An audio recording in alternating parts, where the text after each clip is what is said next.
My name is Sara Brittany Somerset. I'm a reporter, and as you know, medical cannabis was passed unanimously by your National Assembly in 2021. And I just wanted to ask in general how that's affected Panama overall, and if you considered legalizing full adult use. Legalizing cannabis. Okay. Yeah, well, again, a good question. When I walk, I know New York well from way back because I went to school here for many years. I would prefer not to say how long ago that was because I think it's obvious. But I lived in New York during the period of my fellow hippies. I was not a hippie myself, or I didn't consider myself to be a hippie, but I lived in New York during that time. So consumption, no. And I have suffered with a situation in which Panama has been pointed to and blamed for cannabis, particularly, and for being a country that produced, because otherwise we're not a drug-producing country. Our problem is to be geographically located between production and consumption, and therefore a country that is subject to transit of particularly cocaine and cannabis, otherwise known in our local jargon as marijuana.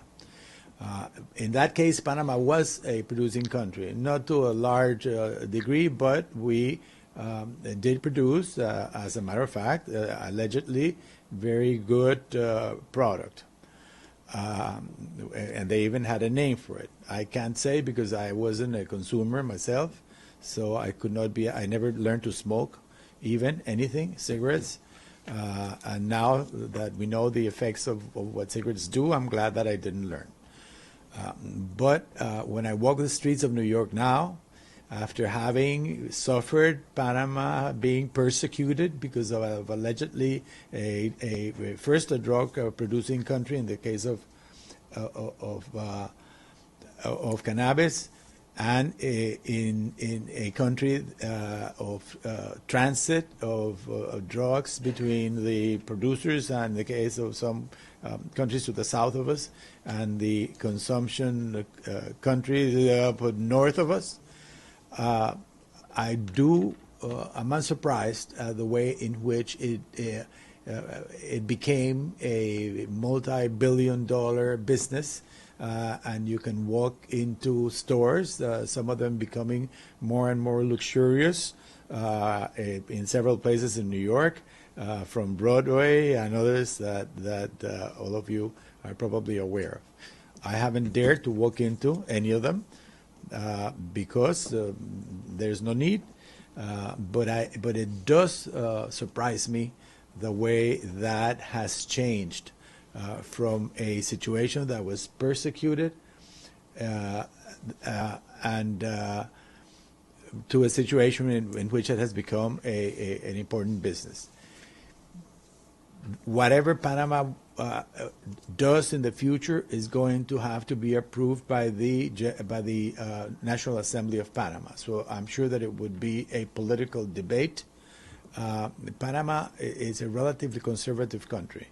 It is a religious country, one in which, fortunately, many religions live together side by side without any discrimination or without any problems arising from the fact that there are citizens and residents of different religions.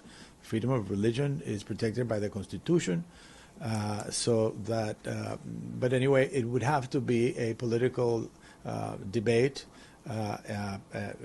in the country and eventually in the National Assembly for a decision to be made. I cannot procrastinate. I'm sorry. I cannot speculate as to exactly what would be happening. I haven't seen lately any intention of or any movement that would suggest that there would be a law to legalize it.